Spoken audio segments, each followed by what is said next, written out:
Esta semana en Cuadriga, elecciones en Israel, el dilema no resuelto, los resultados de las elecciones en Israel y el golpe sufrido por el primer ministro Benjamín Netanyahu han echado por tierra las previsiones. Su partido ha sido el más votado, pero ha perdido un número de escaños considerable. El político de centro izquierda, Yair Lapid, podría desempeñar un papel importante en el futuro gobierno. Netanyahu deberá contar con él si quiere mantenerse en el poder. Hoy con nosotros en el estudio, Úrsula Moreno. Hola, ¿qué tal? ¿Cómo están? Bienvenidos a Cuadriga, la tertulia internacional de la Deutsche Welle. Pues ya lo saben, las encuestas no siempre aciertan, y menos en el caso de Israel. Todos auguraban un giro hacia la derecha en estas elecciones y ahora más bien todo apunta a que Netanyahu, en contra de su voluntad, va a tener que virar hacia el centro. De la difícil composición del nuevo gobierno, de las negociaciones que tiene por delante Netanyahu y de los retos de su nuevo ejecutivo hablaremos hoy con los siguientes invitados que paso a presentarles. Gemma Casadevall, periodista española, hace 20 años que trabaja en Berlín como corresponsal para diarios como Avui o Diario de Barcelona. Hace más de una década que forma parte del equipo de la agencia española de noticias EFE. Trabaja además como observadora electoral. Martina Sabra, experta en el Islam, periodista y evaluadora de proyectos de desarrollo, se ha especializado en Oriente Medio y el norte de África. Y Guido Steinberg, experto en terrorismo y Oriente Medio, fue asesor del gobierno alemán de Gerhard Schröder en cuestiones de terrorismo. Hoy trabaja en el Instituto Alemán para Política Internacional y de Seguridad en Berlín. Viaja varias veces al año a Israel. Muchas gracias a los tres por estar aquí. Bienvenidos. Un primer ministro fuerte, un Israel fuerte. Este ha sido el lema de Netanyahu en estas elecciones. Las adelantó precisamente pensando en que conseguiría un gobierno mucho más fuerte que el que tenía para sacar adelante presupuestos. Más le hubiera valido no adelantar esas elecciones, ¿no? Bueno, ese es el riesgo siempre cuando se adelanta con fines claramente oportunistas, como fue el caso de Netanyahu. Le ha salido una Cámara que va a estar medianamente 60-60. Tiene la opción de tratar de formar una coalición como él quisiera, que sería, digamos, de centro-derecha y mucha derecha, y muchos ultraortodoxos y muchos ultras, o tiene la opción de tratar de formar coalición más hacia la izquierda, con esa nueva sensación mediática y política que es Lapid, ¿no? Es su opción. Tiene que arriesgarse. A los políticos oportunistas no siempre les salen las cosas como ellos quisieran.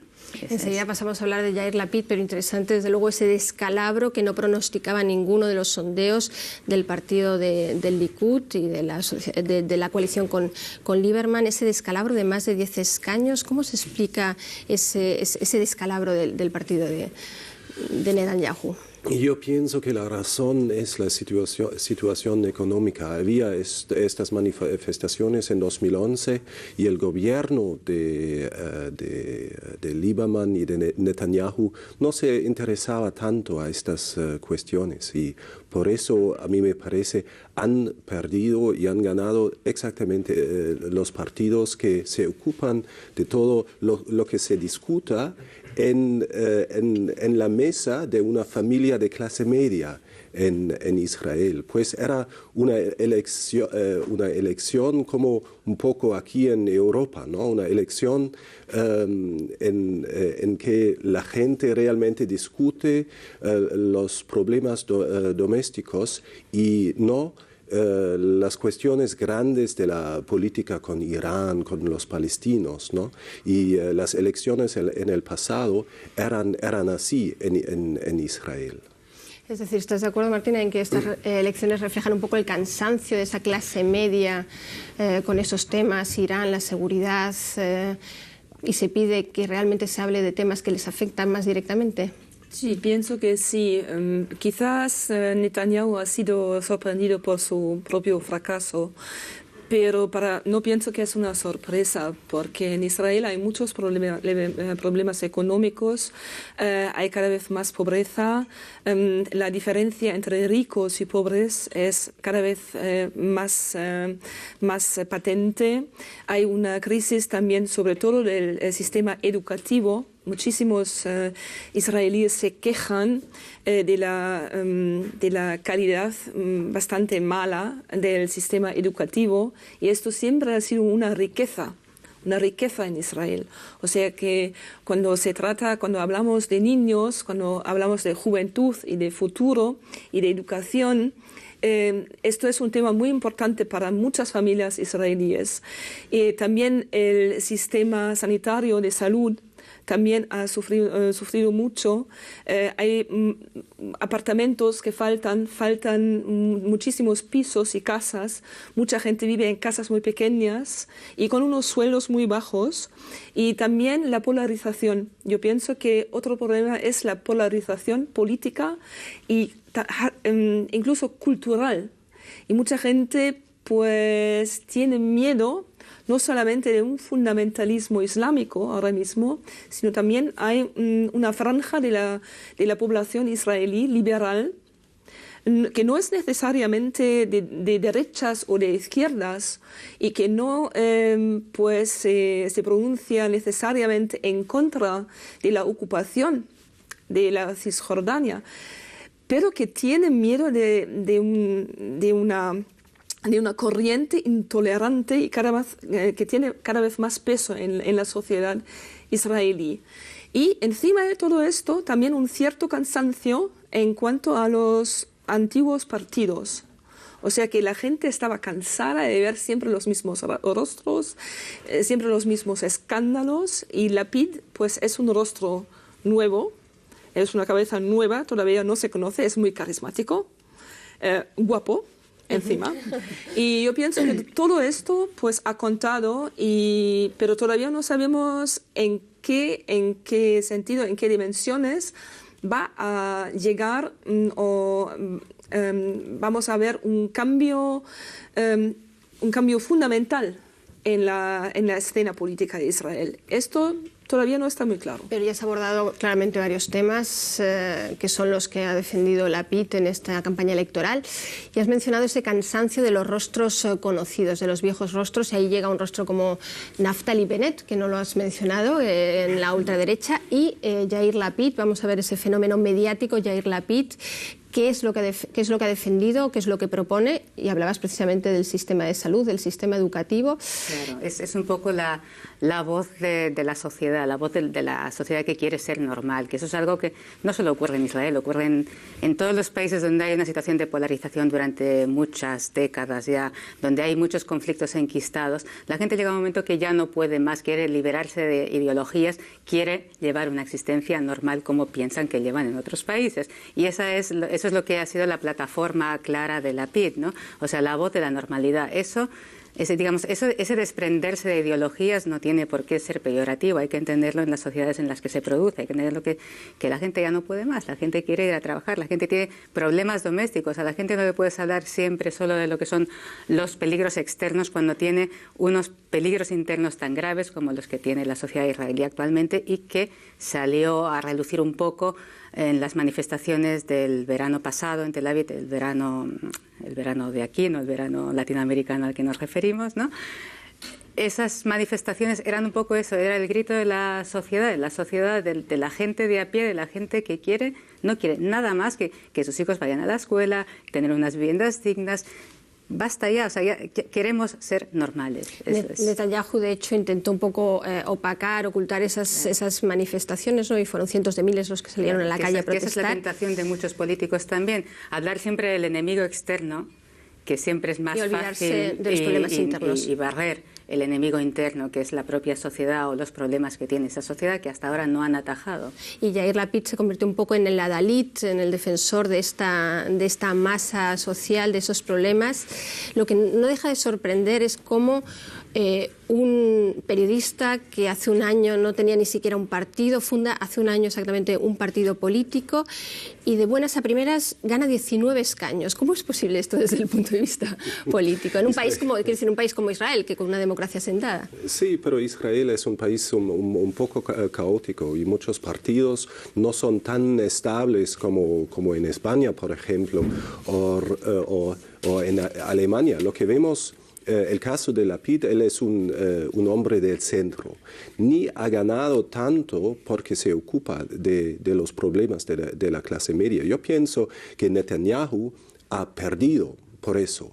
Pero el centro es relativamente estable. La última vez, el partido Kadima, que esta vez ha desaparecido, ha ganado, a mí me parece, como 29 escaños en el Parlamento. Ahora son dos. Ahora son dos. Y hay el partido de Tzipi Livni, el expresidente de Kadima, que ha ganado como 7, sí, y el partido de Yair Lapid. Es decir, que tenemos un centro político, ¿no?, esta vez y la última vez, que representa como 25% de los votos. Es decir, no ha cambiado tanto, pero estos partidos del centro o en general simplemente no son tan estables, y yo dudo que Yair Lapid va a sobrevivir los próximos 10 años, simplemente por la inestabilidad de esta zona política en Israel. Pero todo apunta a que va a ser un hombre clave en el próximo gobierno. Ya ha dicho que no va a hacer una alianza anti-Netanyahu, ¿no?, que probablemente va a cooperar. Es muy probable que reciba una cartera, un ministerio en el próximo gobierno de Netanyahu. ¿Qué cree usted? Es probable, pero todavía no sabemos si no es posible formar una coalición de la derecha. Como parece, va a ser posible teóricamente, prácticamente va a ser bien difícil, pero al mismo tiempo yo me imagino que todo gobierno formado a base de estas elecciones va a ser relativamente débil en una situación en que los problemas son tantos y son grandes en 2013, domésticamente, pero también en la política exterior. Pues yo espero que vamos a ver elecciones tal vez en meses, pero o en 1 año o 2 años. Nuevas elecciones quizás porque la coalición que se perfila es prácticamente imposible de sostenerse. ¿Te puedes imaginar, Martina, un gobierno dirigido por Netanyahu con Yair Lapid y con Naftali Bennett, con el nuevo rostro, y hablando de esos nuevos rostros, el nuevo rostro de la ultraderecha judía? Muy difícil. Yo pienso que más bien será un gobierno transitorio, pero pienso que a pesar de todo, los partidos y ese partido de Lapid pues está cambiando un poco de discurso. O sea que los discursos y los programas sí están cambiando. O sea que con todo lo que se puede decir sobre el cambio de nombres de partidos, el partido Yesh Atid hay un futuro. Es distinto, o sea que no es el mismo partido que Kadima y tiene otros temas. O sea, yo pienso que hasta ahora nunca los temas económicos y de política interior han sido tan importantes como en esta elección. O sea que sí, en mi opinión hay un cambio, porque son problemas muy graves y también problemas ideológicos. O sea que hay una batalla cultural que está sucediendo y que se está desarrollando en Israel. Estamos pues delante de un fenómeno como, por ejemplo, grupos religiosos que en Jerusalén intentan de quitar todos los rostros de mujeres de ¿cómo se dice? De carteles de publicidad. Y esto pues es una especie de intolerancia y de fundamentalismo que hace miedo, que da miedo a muchos israelíes, a muchos liberales. Yo pienso que sí, está cambiando el paisaje, pero parcialmente también sí, estoy de acuerdo con el análisis que el centro no ha agrandecido tanto, o sea que no ha aumentado tanto, pero los temas están cambiando, sí. Y por eso Netanyahu ha sufrido lo que se llama realmente un revés electoral, por esa polarización política en la que está sumida el país, porque realmente la gente está cansada quizás de oír hablar de Israel, de temas como la seguridad, cuando en realidad le preocupan más los precios de la vivienda o los precios en el supermercado. Escuchemos lo que han dicho los líderes políticos estos últimos días. La figura de Benjamín Netanyahu salió empequeñecida de estas elecciones. Su objetivo ahora será buscar socios de gobierno más allá de sus tradicionales socios conservadores. Quiero llevar a cabo reformas y para ello necesito la más amplia colaboración de gobierno posible. Esta misma noche comenzaré con esta tarea. Esta tarea incluye una reunión con Yair Lapid del partido de centro izquierda Yesh Atid, quien sin embargo se opone a algunas políticas de Netanyahu. Los israelíes dijeron no a la política del miedo y el odio. Dijeron no a la división de la sociedad israelí en partes, tribus o grupos de intereses. El una vez dominante Partido Laborista acusó un duro golpe y perdió muchos escaños. Su líder, Sheli Yahimovich, señaló que no participará en un gobierno liderado por Netanyahu.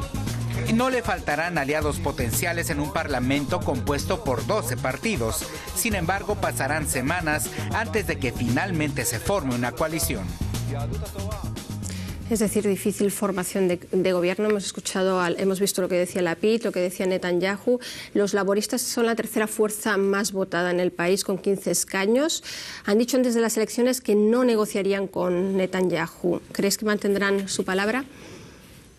A mí me parece que sí, porque han ganado, ellos realmente han ganado 5 escaños. Aproximadamente, sí.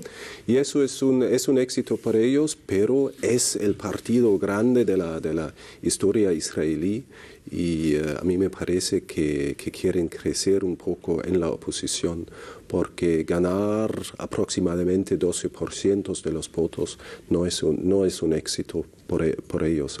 Yo me fijo que realmente van a quedarse en la oposición y van a tratar de ganar con este tema, la economía, la situación social que tradicionalmente es su tema, y todos los demás realmente no son fuertes. Pues si yo fuera laborista en Israel, yo me quedaría en la oposición. Sí, una temporada de regenerarse, de sanearse en la oposición a veces es mejor para un partido que dejarse, digamos, minar o acabar contaminado por las cosas que salen mal en una coalición, como ha pasado en Alemania con los socialdemócratas cuando han hecho coalición con Merkel, ¿no? O sea, las coaliciones, como decíamos al principio, son muy complicadas, es muy difícil saber ahora mismo qué es lo que acabará saliendo, y de alguna manera la sensación que se impone en todo ese contexto es que uno no sabe qué nos da más miedo. O sea, si cuando Netanyahu es muy fuerte o cuando sí resulta que no siendo fuerte acaba negociando, no sabemos con quién, qué gobierno. Ese es el problema. O sea, ¿qué puede ser peor en esos momentos, en este contexto, para toda la región, no solo para los israelíes, sino para toda la región? Un Netanyahu muy fuerte o un Netanyahu acorralado y negociando con socios, digamos, algo peligrosos para el resto de los países que están allí, ¿no? Lo que llama la atención es que ni siquiera los laboristas han hablado de la paz con los palestinos, un tema que siempre estaba en su programa electoral. Parece que es el gran ausente en estas elecciones. De hecho, los laboristas han hablado también del precio de las viviendas, del precio de los supermercados, pero nadie habla de la paz con los palestinos. ¿Son los grandes olvidados en estas elecciones? Pues yo pienso que no ha sido una prioridad para ninguno de los partidos, y no es verdad 100%. Lapid sí ha hablado y se ha declarado, que estaba dispuesto a negociar y a reanudar las negociaciones con los palestinos. O sea que, pero no ha sido un tema central, no. Y yo pienso que esto reflejaba la situación en el terreno, o sea que la situación de la mayoría del electorado. La gente, los partidos que, pues no Netanyahu, los demás partidos han comprendido lo que realmente son los problemas de la población, y han ganado los que se ocupaban de los problemas económicos. Hay una frase de Lapid en ese sentido respecto a los palestinos, como que parece haberse desprendido de la utopía de una posible sociedad armónica, y dice que ya no hay que negociar un matrimonio armónico, sino un divorcio pacífico, ¿no? Eso de alguna manera está bien, porque digamos, significa que tal vez sí con él se puede llegar a la solución de 2 estados, pero significa también desprenderse de eso, de la idea de que tal vez sí otra sociedad sería posible, la sociedad de la armonía o de la convivencia, con todas las dificultades que ello pudiese entrañar. Y eso, de alguna manera, también entraña un cierto, digamos, un gran peligro, porque por mucho que nosotros hablemos horas y horas de Israel y de los territorios, lo más ilustrativo y lo que evidencia más claramente el problema de ese país o de esos 2 estados es cuando uno mira el mapa, ¿no? Que ahí se van las palabras, es decir, aquí está Gaza, aquí está Cisjordania, y luego hay una serpentina que va haciendo y va deshaciendo y tal. Y esa serpentina es la que va a ser lo complicado, porque también es cierto que la PID en el tema de asentamientos no tiene una posición, digamos, que pueda contribuir a desbloquear ese gran tema que hace que la comunidad internacional se lleve las manos a la cabeza cada vez que hablamos de nuevos asentamientos, luego se baja las manos de la cabeza cuando tienen a Netanyahu delante, momentáneamente, luego se las vuelven a poner, ¿no? Pero realmente ese es un problema clave en eso, la serpentina. Y esa serpentina también la mira muy de cerca Naftali Bennett, que tiene otra frase también que creo que merece la pena mencionar aquí. Sí que ha hablado en campaña electoral de la cuestión palestina y ha dicho: nunca habrá un Estado palestino en el exiguo territorio de Israel. Exiguo territorio también, es decir, mira también muy claramente esa serpentina. De hecho, aboga claramente por más asentamientos, algo que pone los pelos de punta a la comunidad internacional, ¿no? Se los pone de punta, pero te digo, luego cuando lo tienen delante se les baja. O sea, que decir, Israel, por todas las situaciones que ya conocemos, ha conseguido siempre evadir todo tipo de condenas, resoluciones, no importa quién en un momento dado diga no puede ser. Luego ellos siguen, ¿no? O sea, es un poco la nave va, ¿no? O sea, un poco, bueno, vale, sí, todo está de acuerdo. Hay una gran deuda con nosotros por parte alemana, que no sabremos si algún día se podrá llegar a saldar, si algún día en este país se podrá realmente criticar unas políticas determinadas de Israel sin que inmediatamente salten pues otros diciendo que Alemania cómo se atreve, ¿no? Pero realmente eso es así, o sea, es una situación de injusticia. Y yo creo que también, o sea, es parte de ese éxito de ese centro que vamos a ver si se consolida, porque eso es muy importante lo que ha dicho Guido. O sea, esos partidos que de repente salen pueden desaparecer. Lapid es un ex periodista, pero sí tiene pasado político, como sea por parte de paterna, es hijo de un ministro. O sea, tampoco es un neófito que de repente haya salido por generación espontánea, ¿no? Pero lo que quiero decir es que ese centro de alguna manera quiere resolver, porque de alguna manera sí, en algún momento se ha entendido que una paz sin justicia no puede existir. O sea, tiene que haber una paz para todos, si no, no hay paz. Sí, pero al mismo tiempo también hay que decir y reconocer que de momento no hay tanta presión como antes de los países árabes. O sea que no hay países árabes vecinos que hacen presión en este momento. O sea que tampoco hay tanta presión como para hacer declaraciones o lo que sea. O sea que a mí, en mi opinión, pues Israel está en una posición de atenta ahora mismo. Está como en una sala de espera, más o menos, políticamente, y están creando hechos en el suelo al mismo tiempo. O sea, están creando más asentamientos, están aumentando y agrandeciendo más los asentamientos que ya están ahí, conectando antiguos, creando nuevos. Entonces están creando hechos y al mismo tiempo no se sienten tan presionados como en otros tiempos, en otras épocas, porque los desarrollos futuros no están muy claros. O sea que hasta el próximo futuro en un país como Egipto no está muy claro. Con las elecciones pendientes en el mes de abril, supongo, elecciones pendientes en Líbano también, una guerra en Siria. O sea que los países vecinos que hacían presión en el sentido de hacer paz o negociar con los palestinos no están presentes ahora mismo. Y eso también quizás ha sido una de las razones para dar más ocasión a abrirse más hacia estos problemas internos, porque al mismo tiempo también los israelíes ya no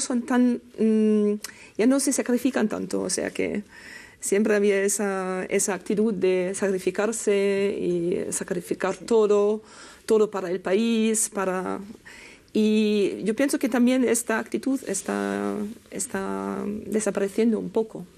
Pues ya estamos de lleno en el tema. Por un lado están los problemas domésticos, por otro lado Israel es claramente un país que se siente hostigado, se siente amenazado por los países vecinos.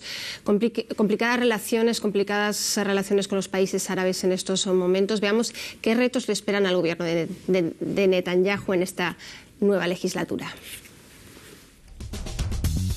Benjamín Netanyahu ha declarado que su máxima prioridad, si llega a presidir el futuro gobierno, será evitar que Irán fabrique una bomba nuclear. Otro tema de gran calado es el estancamiento del proceso de paz en Oriente Próximo. Netanyahu ha optado por una estrategia inflexible y la posibilidad de un acuerdo definitivo parece muy lejana. Uno de los elementos clave del proceso es el estatus de los asentamientos israelíes en Cisjordania. Los palestinos se oponen y exigen su desaparición.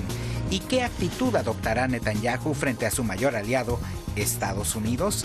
Barack Obama no apoya muchas de las políticas militaristas de Israel. Si un partido de centro izquierda formase coalición con Netanyahu, se espera una actitud menos radical en el futuro. Bueno, estábamos hablando del proceso de paz con los palestinos, estancado desde hace 2 años. Obama, lo acabamos de ver en el vídeo, es un presidente crecido en esta nueva legislatura, en su nuevo mandato. Netanyahu hemos visto que ha salido más bien debilitado. ¿Puede facilitar esto a Obama la tarea de presionar a Netanyahu y quizás sí que haya un movimiento de fichas en el tema palestino?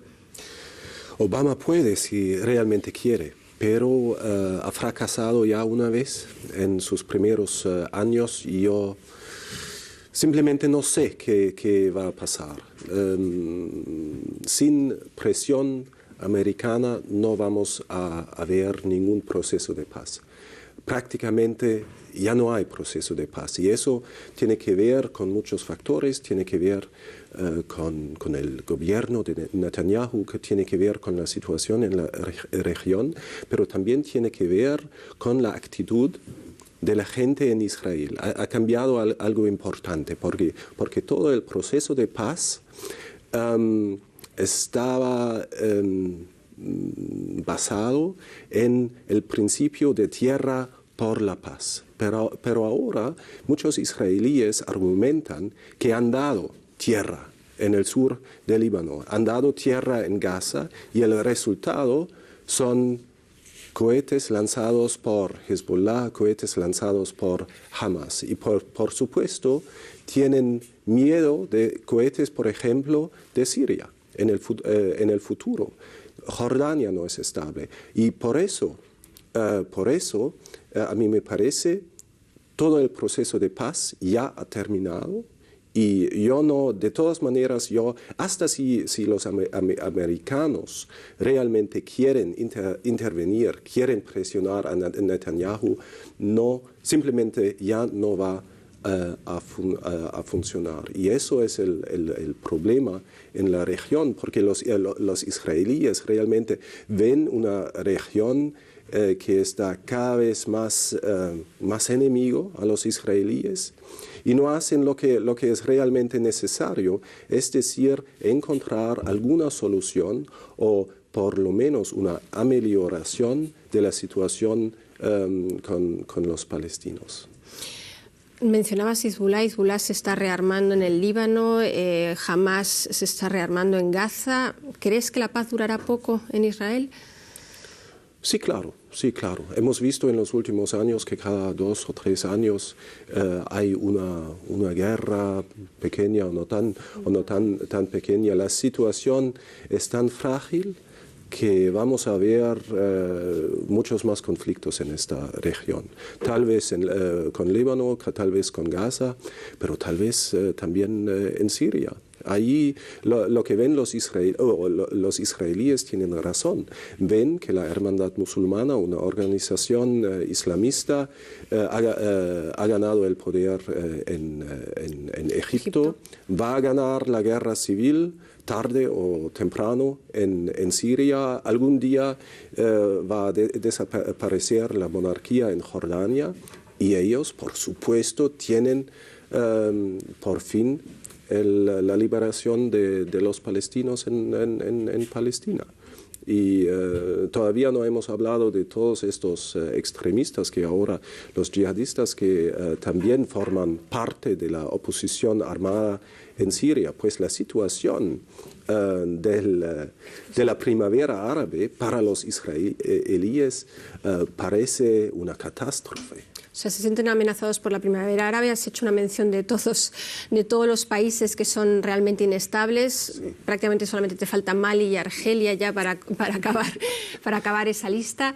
Lo que no se explica es que precisamente en esa situación que impera, donde Israel debería estar atemorizada, no sea Netanyahu el que haya salido beneficiado en estas elecciones, sino nuevamente, y volvemos al tema del principio, una serie de partidos que hablan más bien de temas económicos. Sí, y a mí me parece lógico, porque de todas maneras no pueden cambiar mucho en la región, no pueden cambiar la situación en Egipto, no tienen ninguna influencia. Y la mejor cosa que puede hacer un primer ministro israelí en una situación así es callarse. ¿No? También en Siria, porque el apoyo de los israelíes por un partido en Siria, eso significa el fin político de ese partido o de ese poder político. Pues a mí me parece lógico concentrarse en problemas domésticos, pero al mismo tiempo yo no entiendo por qué no hacen o por qué no se ocupan de los palestinos, porque en una situación en que no se puede cambiar nada regionalmente, uno se puede concentrar en un problema más cercano. Pero los israelíes lo que hacen es concentrarse en los problemas más cercanos. No solo no lo resuelve, sino que lo complican en el momento en que hablan de construir más asentamientos. Cada asentamiento nuevo que se construye, sea proclamado o sea porque de repente surge, es una complicación adicional, porque tarde o temprano, si queremos realmente avanzar hacia la paz, o sea, si efectivamente se reanudan las negociaciones de cara a conseguir algún día algo, cuanto más asentamientos, más difícil va a ser sacar a esta gente de allí. Sí, pero yo pienso que para Israel lo que es más importante es, en una situación tan frágil, crear hechos. O sea, claro, que son los hechos que dan una cierta estabilidad, ¿no? Porque, ¿qué es lo que pasa? Hay un denominador común muy extraño ahora mismo entre Israel y ciertos gobiernos en la región. Y este es de tener Irán como enemigo común. O sea, que de repente Israel se encuentra un poco en la misma línea con una serie de gobiernos o de fuerzas políticas que al mismo tiempo están opuestas totalmente y fundamentalmente a la existencia de Israel. Y estos son, por ejemplo, los gobiernos suníes en el Golfo Árabe, los que están al mismo tiempo apoyando los movimientos de los hermanos musulmanes, por ejemplo, o hasta los salafistas, que ellos mismos están en contra de Israel, pero todos están en contra de Irán, se supone. Al mismo tiempo estamos viendo un acercamiento entre Egipto e Irán. Y Hamas e Irán, pues ya en el pasado. O sea que yo pienso que Israel realmente está en una situación muy difícil, pues donde está cada vez evaluando su posición, y crear hechos es lo más importante, y estabilizar la situación interna también es muy importante, sí, yo pienso. La política de hechos consumados. Sí, claro, hechos consumados. Hechos consumados. En el momento en que tienes población viviendo en un sitio, es muy difícil llegar a hacer eso retroactivamente. O sea, no se puede deshacer algo que ya existe, no se puede, o no es tan fácil convencer a esa población que se vuelva a casa, ¿no? O sea, sí, negociar de repente con un presidente Morsi, quien al mismo tiempo está buscando, intentando reforzar la alianza con Irán. O sea que es muy complicado, y yo pienso que sí, están creando hechos consumados, y esto es lo más importante ahora mismo, reforzar la base, consolidar. Política de hechos consumados, un dato importante quizás, el número de colonos ha crecido enormemente durante el gobierno de Netanyahu. Según la organización Peace Now, de 190.000 en Cisjordania, que había en el 2000, se ha pasado a 350.000 en 2012. Y hablamos de más de 500.000 de colonos israelíes que viven entre Cisjordania y Jerusalén Este. ¿Esto es una forma de estabilizar o más bien de desestabilizar por lo menos la armonía política dentro de Israel? Esto es una cuestión de perspectiva, yo pienso. Es la perspectiva pues, de largo plazo, de corto plazo, medio plazo, largo plazo. Yo pienso que muchos políticos y muchos partidos pues tienen una óptica o tienen una perspectiva de largo plazo, piensa a muy largo plazo. Entonces, sí. Es así. Pero compartes el pesimismo. ¿Dónde ha quedado, o mejor dicho, dónde ha quedado el optimismo de Oslo? ¿La solución de los dos estados está muerta y enterrada o...?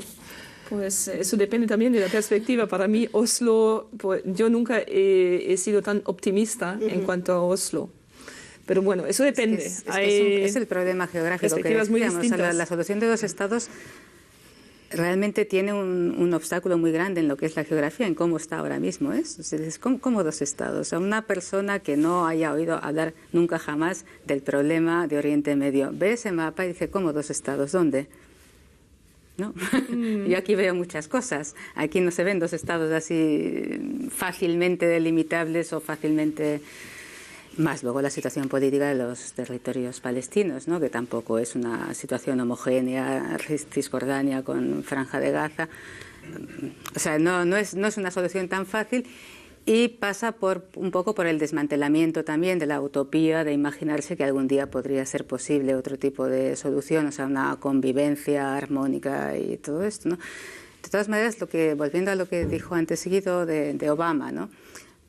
Tenemos que ver también, igual como tenemos que ver cuál va a ser la futura constelación del gobierno de Netanyahu, cuidado, porque partimos de la base que va a ser el primer ministro porque le corresponde como primera fuerza tradicional, pero también podría ser algún tipo de otra alianza si Netanyahu no consigue nada, ¿no?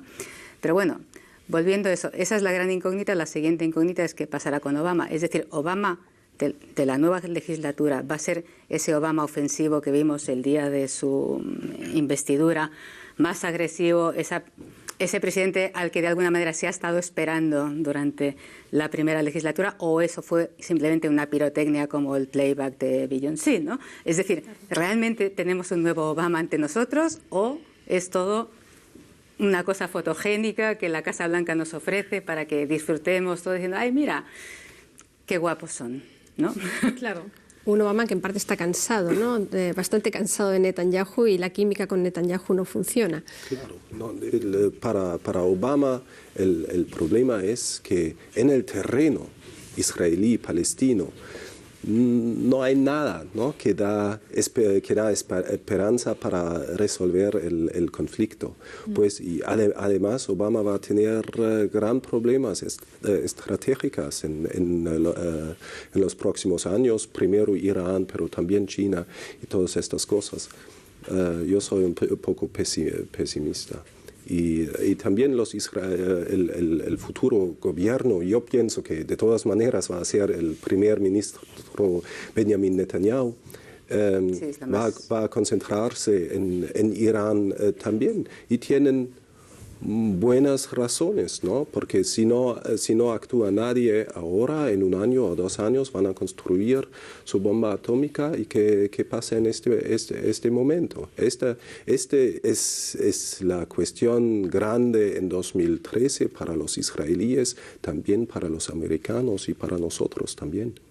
¿Crees que a Netanyahu le preocupa enormemente el aislamiento internacional al que puede haberse sometido, o al contrario le da un sentimiento de un nacionalismo más fuerte, un sentimiento de trinchera?